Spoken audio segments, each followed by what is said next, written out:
मेरा नाम प्रसाद वेर्नेकर है। नमस्कार नाइक साहब। मेरा सवाल यह है कि कौन सा धर्म, किताब या जाति ये इजाज़त देती है कि मासूम जानवरों का कत्ल किया जाए, I mean to fulfil his hunger और taste. Like in case of Muslim, you celebrate Bakri Eid, which favors killing of goats, I mean, as a means of festival. I mean, hearing to your comments on Islamism and other religions, what I understand is your religion favors this festival in a good spirited manner. Because Hinduism पहले doesn't कि do so. कौन सा मजहब है They don't believe in जो killing goats, मासूम but जानवरों को accept कत्ल करने that, की इजाजत देता है। There are non-vegetarians उसने कहा who prefer कि eating इस्लाम में chicken आप and goat and others. जानवर But कत्ल करते हैं और does नॉनवेज खाते हैं। Islam favor this thing? Hindu धर्म में इसकी मुमानियत है। आपका सवाल है कौन सा मजहब। पहले मैं इस्लाम का जिक्र करूंगा, बाद में इंशाअल्लाह दिगर मजहब का भी जिक्र करूंगा। जहां तक के इस्लाम का सवाल है, एक मुसलमान बहुत अच्छा मुसलमान रह सकता है प्योर वेजिटेरियन बनके भी। इस्लाम में जरूरी नहीं है कि आपको नॉनवेज खाना चाहिए, फर्ज नहीं है। और आप जानते हैं कि ये हमारा दूसरा कॉन्फ्रेंस है इस बड़े मैदान में, सुमैया ग्राउंड में। लास्ट ईयर ये सुमैया ट्रस्ट है, माशाल्लाह बहुत अच्छे लोग हैं। एक हफ्ता पहले कॉन्फ्रेंस के पहले कहा कि हम नॉनवेज में नहीं मानते, आप नॉनवेज इस मैदान पे सर्व नहीं कर सकते। हमने कहा कि हम 9 महीने पहले बुक कर चुके हैं, एक हफ्ते पहले आप बोलते ऑलरेडी स्टॉल दे चुके, ये नामुमकिन है। तो उनने अल्हम्दुलिल्लाह सुम्मा अल्हम्दुलिल्लाह हमारी बात रखी और लास्ट ईयर हमें नॉनवेज खाने की इजाज़त दी। इस साल जब हमने बुकिंग की, पहले शर्त लगाई कि इस मैदान में नॉनवेज सर्व नहीं होगा।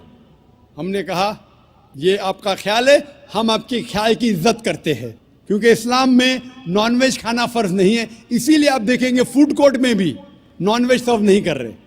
हमारे जो मुकर्रिरीन हैं, इस्लाम के विद्वान हैं, उनको भी हमने कहा, हमने माजरत चाही कि इस ग्राउंड पे हम आपको नॉनवेज नहीं सर्व करेंगे, क्योंकि ये मुसलमान की ज़बान है। हम जब ज़बान देते हैं उसका पालन करते हैं। आपका सवाल, जैसे मैंने कहा कि मुसलमान को नॉनवेज खाना फर्ज नहीं है, लेकिन क्योंकि अल्लाह सुब्हाना व तआला ने हमें इजाज़त दी है। कुरान मजीद में लिखा है सूरह माइदा सूरा नंबर 5 आयत नंबर 1 में कि वो जानवर जो आपके लिए हलाल है, 4 पाँव के, जो आपके लिए हलाल है उसको आप खा सकते हैं। लिखा है सूरह नहल में सूरा नंबर 16 आयत नंबर 5 में भी कि वो जानवर जो आपके लिए हलाल है उसका गोश्त आप खा सकते हैं। ये लिखा है सूरह मोमिनून में सूरा नंबर 23 आयत नंबर 18 में भी। कई जगह लिखा है कि आप हलाल जानवर का गोश्त खा सकते हैं। जब कुरान मजीद में हमारे खालिक, हमारा रब, हमारा अल्लाह सुब्हाना व तआला परमिशन देता है तो हम क्यों ना खाएं। आज की साइंस ये कहती है कि वेजिटेबल्स में टोटल प्रोटीन नहीं है। हमारा जो जिस्म है, इंसानी जिस्म, इसके अंदर 8 अमाइनो एसिड्स नहीं बनते। 8 अमाइनो एसिड्स बाहर के फूड, बाहर के खाने में आना ज़रूरी है। कोई भी वेजिटेबल दुनिया में नहीं है जिसमें सारे 8 अमाइनो एसिड मौजूद है। लेकिन नॉनवेज फूड में अल्हम्दुलिल्लाह सुम्मा अल्हम्दुलिल्लाह कई नॉनवेज फूड में सारे अमाइनो एसिड जो जिस्म नहीं पैदा करता है, इसे कहते इसेंशियल अमाइनो एसिड मौजूद है। इसे कहते हैं टोटल प्रोटीन। आज की साइंस ये कहती है कि non veg food is nutritious, it is full of protein. और हम जब तहकीक करते हैं तो हमें पता चलता है कि जब हम हर्बिवोरस एनिमल को देखते हैं, गाय, भेड़, बकरी, ये सिर्फ वेजिटेबल्स खाते हैं, सिर्फ घास फूस खाते हैं। जब इनकी दांत को हम देखते हैं, इनके दांत दे आर फ्लैट टीथ, इनके चपटे दांत है। ये सिर्फ भाजी खा सकते, गोश्त खा ही नहीं सकते। जब हम मांसाहारी जानवर को देखते हैं, शेर बब्बर, चीता, हम देखते इनके दांत को जब देखते इनके दांत नोकीले हैं, कैनाइन टीथ। ये सिर्फ गोश्त खा सकते, भाजी पाला नहीं खा सकते। लेकिन जब हम इंसान के दांत, आप अगर जाएंगे मिरर में देखेंगे, आईने में अपने दांत, मैं देखूंगा अपने दांत, तो पता लगता है कि खुदा ने हमें चपटे दांत दिए, फ्लैट टीथ, उसके साथ साथ नोकीले दांत दिए, herbivores teeth and carnivorous teeth. अगर ईश्वर चाहता था कि सिर्फ मैं भाजी पाला खाऊं, तो ये नोकीले दांत क्यों दिए? गोश्त खाने के लिए। आज की साइंस कहती है डाइजेस्टिव सिस्टम जो है, जो शाकाहारी जानवर के डाइजेस्टिव सिस्टम है, वो सिर्फ वेजिटेबल्स डाइजेस्ट कर सकते हैं, भाजी पाला, गोश्त को डाइजेस्ट नहीं कर सकते। लेकिन जो कार्निवोरस एनिमल्स है, कार्निवोरस जानवर है, लायन, टाइगर, लेपर्ड, वो सिर्फ गोश्त को डाइजेस्ट कर सकते, भाजी पाला डाइजेस्ट नहीं कर सकते। इंसान का डाइजेस्टिव सिस्टम है, इसमें स्मॉल इंटेस्टाइन है, इसमें लार्ज इंटेस्टाइन है। ये भाजी पाला भी डाइजेस्ट कर सकती है, गोश्त भी डाइजेस्ट कर सकती है। अगर खुदा चाहते थे कि सिर्फ हम भाजी पाला खाए, तो नॉनवेज फ्लैश डाइजेस्ट करने का डाइजेस्टिव सिस्टम क्यों दिया? क्योंकि हम फ्लैश खा सके, गोश्त खा सके। बहुत से गैर मुसलमानों को ये गलत फहमी है कि उनके मजहब में गोश्त खाना हराम है, और कई हिंदू समझते हैं कि उनके मजहब में लिखा है कि गोश्त खाना हराम है। पर आपने कहा कि हमारे धर्म में गोश्त खाना हराम है। भाई साहब, आपको आपके धर्म का इल्म कम है, इसीलिए मैं कहता हूं कि हिंदुइज्म जानने के लिए हिंदू की तरफ मत देखिए, हिंदू ग्रंथ का मुताला कीजिए। जब आप हिंदू ग्रंथ का मुताला करते हैं, लिखा है मनुस्मृति में चैप्टर नंबर 5 श्लोक नंबर 30 में, उसमें लिखा है कि ईश्वर ने कुछ जानवर बनाए खाने के लिए और कुछ जानवर को खा जाने के लिए। God has created some animals to eat and some to be eaten. अगर आप उस जानवर को खाते हैं जिन जानवर को खुदा ने बनाया है खा जाने के लिए, तो आप गुनाह नहीं कर रहे। If you are eating the animals who God has created to be eaten, you are not doing a sin. आगे जब पढ़ते लिखा है मनुस्मृति में चैप्टर नंबर 5 में, अध्याय नंबर 5 में, मंत्र नंबर 40 में, कि खुदा ने कुछ जानवर बनाए हैं कुर्बानी के लिए। अगर आप कुर्बानी में जानवर का कत्ल करते हैं तो आप गुनाह नहीं करते। आगे लिखा है मनुस्मृति में चैप्टर नंबर 5 मंत्र नंबर 41 में कि जानवर का कत्ल करना, जो जानवर खाने के लिए बनाए गए हैं, वो गुनाह नहीं है।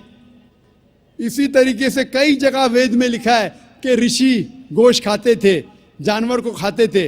वक्त नहीं है डिटेल में बात करने का, लेकिन अगर आप महाभारत पढ़ेंगे अनुशासन पर्व चैप्टर नंबर 88, इसके अंदर युधिष्ठिर जो पांडव का एक भाई था, वो पूछता है भीष्म से कि हम यज्ञ में, पूजा में क्या खाना दे भगवान को, ईश्वर को, ताकि हमारे पुरखों को संतुष्ट मिले। तो भीष्म कहता है युधिष्ठिर से कि आप यज्ञ में अगर भाजी पाला देंगे तो हमारे बाप दादा 1 महीने के लिए खुश रहेंगे।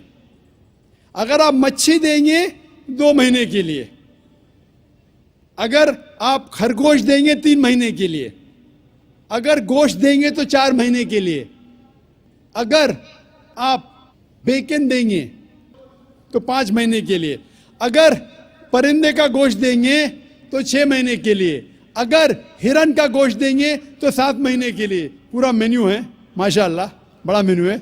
उसके आगे लिखा है अगर आप गाय देंगे तो पूरे 1 साल के लिए हमारे बाप दादा संतुष्ट रहेंगे, और अगर गेंडा राइनोसरस देंगे तो 20 साल के लिए हमारे बाप दादा खुश रहेंगे। पूरा मेन्यू है। क्या चाहते हैं बोलो? मच्छी, खरगोश, क्या चाहते हैं बोलो? ये आपके ग्रंथ में लिखा है, मेरे ग्रंथ में नहीं। हमारे ग्रंथ में सब चीज खाने की इजाजत नहीं, सिर्फ वो चीज जो हमारे लिए हलाल है।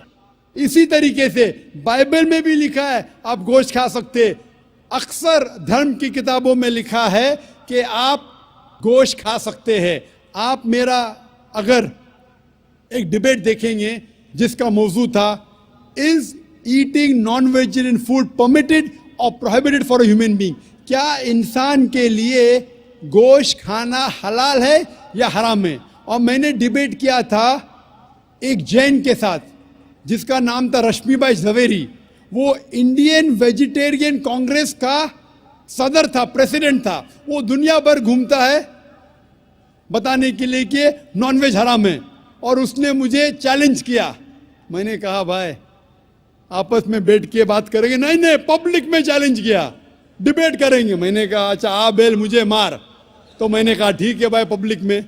बोला मैं लोग को लेके आऊंगा। मैं बोला लेके आओ। तो पाटकर हॉल के अंदर 1998 में तकरीबन 10 साल पहले डिबेट किया। वो देखेंगे, सारी डिटेल्स है। लेकिन हिंदू मजहब की किताब में ये लिखने के बाद कि गोश्त खा सकते, फिर भी कुछ हिंदू शाकाहारी क्यों हैं, वेजिटेरियन क्यों है? क्योंकि वो मुतासिर हो रहे थे बाकी फलसफे के साथ, जिसमें कहा गया है नॉन वायलेंस। और कुछ जैन मानते कि ईटिंग नॉन वेज इज हराम, इज प्रोहिबिटेड। और हम जब पूछते क्यों जानवर का गोश्त खाना हराम है, तो वो कहते हैं कि घास और भाजी पाला के अंदर जिंदगी नहीं है, जानवरों में जिंदगी है।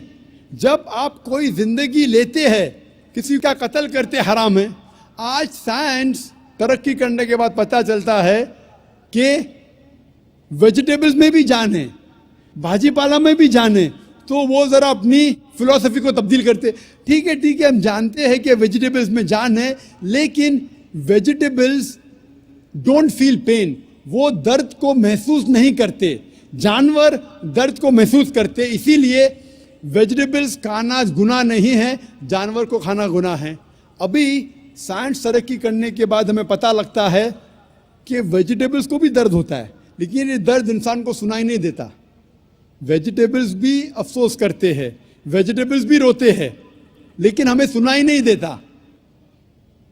तो अभी उनका फलसफा बदल गया। वो कहते हैं अच्छा ठीक है, हम मानते हैं कि वेजिटेबल्स में जान है, वेजिटेबल्स को दर्द महसूस होता है, लेकिन वेजिटेबल के पास तकरीबन 3 सेंसेस है, जानवर के पास 5 सेंसेस है।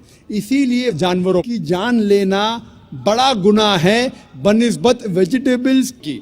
मैं कहता हूं सिर्फ डिबेट के तौर पे, argument, for sake of argument, मैं आपकी बात मानता हूं।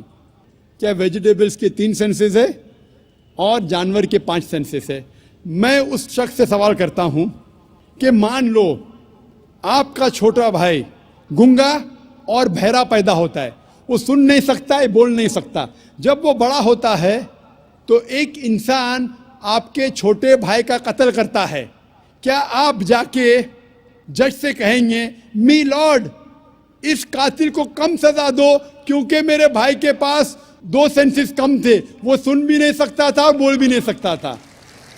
आप उल्टा कहेंगे मी लॉर्ड जज इस कातिल को डबल पनिशमेंट दो, डबल सजा दो, वो तो मेरा भाई मासूम था, बेचारा सुन भी नहीं सकता था और बोल भी नहीं सकता था। इस्लाम में 2 सेंसेस कम या ज्यादा के वजह से कोई खाना हराम या हलाल नहीं होता है। जो चीज आपके लिए तैयब है वो आप खा सकते हैं। इसी तरीके से कई वजह। लेकिन अगर कोई नॉन मुस्लिम मुझसे ये कहता है कि मैं वेजिटेरियन हूं, मुझे कोई गिला शिकवा नहीं, आपको नॉनवेज पसंद नहीं है आप मत खाइए, लेकिन कोई नॉन मुस्लिम, कोई गैर मुसलमान, कोई हिंदू मुझसे कहता है कि आप जानवरों का कत्ल करते हैं वो गुनाह है, तो मैं उनसे कहता हूं इस बात को मैं तस्लीम नहीं करता हूं। आप अगर गोश्त नहीं खाना चाहते हैं, मैं आपसे खुश हूं। अगर हिंदुस्तान में सब गैर मुस्लिम गोश्त खाने लगेंगे तो गोश्त का भाव बढ़ जाएगा। तो मुझे कोई गिला शिकवा नहीं अगर गैर मुस्लिम गोश्त नहीं खाते, लेकिन अगर मुझसे कहते हैं कि गोश्त खाना गुनाह है तो मैं ये जवाब देता हूं। अभी आपको संतुष्ट हो चुका होगा कि साइंस के मुताबिक, आपके मजहब की किताब के मुताबिक, कुरान के मुताबिक गोश्त खाने की इजाजत है सारे इंसानों को। Respected to Jakir Saab, I am Satyanarayana from Yaminur, Kurnool district, Andhra Pradesh. I am BTech graduate. Alhamdulillah, Allah gave Hidayat to me. I also reverted in Islam, but my parents are not accepted this. Alhamdulillah, my grandfather is accepted, but they believe only one God. in front of the Satan is first came, but I know Satan is also created by Allah. In other names of Satan in Puranas, Vedas, what is the other names of Satan in Puranas, Vedas? And my grandfather also asked one question. When the Kali Yuga is ended, I know Kiyamat is when it is came, but he asked when the Kali Yuga is ended. And so many Hindus are followed Sri Rama, Sai Baba, Sri Krishna. I know these are said only one God to our colleagues. These are prophets in between, total prophets. That is 1,24,000 prophets. These are Sri Krishna, Sri Rama, Sai Baba. These are any prophets in between. And another question is, in present also in Kurnool and Chennai, some people are followed Kalki Bhavan, Amma Bhavan. Any information about this person? भाई साहब ने सवाल किया है, अल्हम्दुलिल्लाह उसने इस्लाम कबूल किया, अल्लाह सुब्हानहू व तआला इसको जज़ाए खैर दे और इसके जद्दोजहद को कबूल फरमाए। इनका सवाल है कि जो शैतान है वो क्या इस्लाम के अलावा हिंदू धर्म में है और उसका क्या नाम है। दूसरा सवाल है क्या कलयुग आ चुका है। तीसरा सवाल है क्या हम श्री कृष्ण श्री राम को पैगंबर मान सकते हैं। और चौथा सवाल है कल के अवतार के बारे में। पहला सवाल कि शैतान का क्या नाम है, तो शैतान का सदर है, उसका नाम कुरान मजीद में इब्लीस है। लेकिन कुरान मजीद में कहा गया है सूरह नास में कि वो लोग जो दिल में वसवसा डालते हैं आपके दिल में और फिर हट जाते हैं, वो इंसान में से और जिन में से है। शैतान कुरान मजीद के मुताबिक इंसानों में से भी शैतान है और जिन में से भी। इंसान और शैतान दोनों को फ्री विल दिया गया है। हम चाहे तो अल्लाह की बात मान सकते हैं, चाहे तो नहीं मान सकते। जो लोग को फ्री विल देने के बाद जो अल्लाह सुब्हानहू व तआला की बात मानते हैं वो फरिश्ते के ऊपर हो जाते हैं। जो अल्लाह सुब्हानहू व तआला के खिलाफ जाते हैं उसे कहते हैं शैतान। तो शैतान इंसानों में से भी है और जिन में से भी है। और इसका जिक्र दिगर मज़हब की किताब में भी है। शैतान डेविल बोलो, अंग्रेजी में डेविल कहते हैं, बाइबल में उसका नाम है डेविल। उस तरीके से हिंदू मज़हब बाकी मज़हब की किताब में भी लिखा है शैतान, और पारसी किताब में अहरमान। तो हर मज़हब में there is an evil force, उसे शैतान कहो, डेविल कहो, इब्लीस कहो। आपका दूसरा सवाल है जो कलयुग, ये कलयुग आ चुका है। आपका तीसरा सवाल कि हम श्री कृष्ण श्री राम को पैगंबर मान सकते हैं कहने। मोहम्मद सल्लल्लाहु अलैहि वसल्लम फरमाते हैं, सही हदीस है मिशकात अल मसाबी की जिल्द नंबर 3 में, हदीस नंबर 5373 में, जिसका जिक्र अहमद इब्न हंबल में जिल्द नंबर 5 में, सफ़ा नंबर 265 और 266 में। अल्लाह के रसूल फरमाते हैं कि अल्लाह सुब्हानहू व तआला ने इस ज़मीन पे 1,24,000 पैगंबर भेजे हैं, लेकिन नाम से कुरान मजीद में सिर्फ 25 का जिक्र है। आदम अलैहिस्सलाम, नूह अलैहिस्सलाम, इब्राहिम अलैहिस्सलाम, मूसा अलैहिस्सलाम, ईसा अलैहिस्सलाम, मोहम्मद सल्लल्लाहु अलैहि वसल्लम, नाम से 25। लेकिन कुरान मजीद में लिखा है सूरह फातिर में सूरा नंबर 35 आयत नंबर 24 में, व इम मिन उम्मतिन इल्ला खला फ़ीहा नज़ीर, नहीं है कोई उम्मत जिसमें अल्लाह सुब्हानहू व तआला ने खबरदार करने वाला नहीं भेजा। अल्लाह ताला फरमाते सूरह रौद में सूरा नंबर 13 आयत नंबर 7 में, वलिकुल्लि कौमिन हाद, और हर कौम में हमने हिदायत देने वाला भेजा। नाम से सिर्फ 25 का जिक्र है। अल्लाह के रसूल फरमाते 1,24,000 पैगंबर है। आप मुझसे पूछते हैं, हो सकता है कि श्री कृष्ण पैगंबर थे, क्या हो सकता है कि श्री राम पैगंबर थे? क्योंकि कुरान मजीद में श्री कृष्ण या श्री राम का जिक्र नहीं आता है, नहीं कोई सही हदीस में आता है। इसीलिए मैं ये नहीं कह सकता हूं कि ये पैगंबर थे। मैं ये कह सकता हूं कि हो सकता है, मे भी हो सकता है वो पैगंबर थे या हो सकता है वो पैगंबर नहीं थे, लेकिन ये नहीं कह सकता कि वो 100% पैगंबर थे। कुछ लोग कहते हैं राम अलैहिस्सलाम, ये गलत है, ये कहना गलत है। तो श्री कृष्ण श्री राम हो सकता है पैगंबर थे, हो सकता है नहीं थे, लेकिन अगर वो पैगंबर थे जितने भी पैगंबर मोहम्मद सल्लल्लाहु अलैहि वसल्लम के पहले आए वो सिर्फ अपने लोगों के लिए भेजे गए थे, अपनी कौम के लिए, और उनका पैगाम महदूद था एक वक्त के लिए। इसीलिए आज आप चाहे इंडिया में जी रहे हैं या अमेरिका में या यूके में या सऊदी अरेबिया में, आज आखिरी पैगंबर जो कुरान में लिखा है सूरह अंबिया में सूरह नंबर 21 आयत नंबर 107 में, वमा अरसलना का इल्ला रहमतुल आलमीन, हमने मोहम्मद सल्लल्लाहु अलैहि वसल्लम को नहीं भेजा लेकिन सिर्फ रहमत बला के सारे आलमीन के लिए, सारे इंसानियत के लिए, सारे जहां के लिए।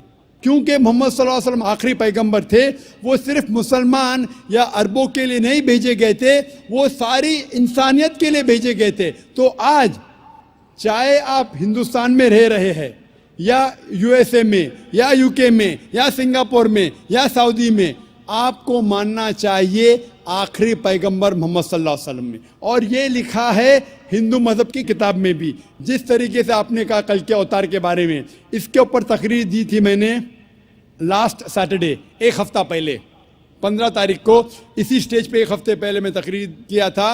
मोहम्मद सल्लल्लाहु अलैहि वसल्लम का जिक्र मुख्तलिफ मजहबी किताबों में, और उसमें मैंने कल के अवतार का भी जिक्र किया था। लिखा है कल की पुराना में चैप्टर नंबर 2 में वर्ष नंबर 4, 5, 7, 11 और 15 में कि कल की अवतार आएंगे, भविष्यवाणी है।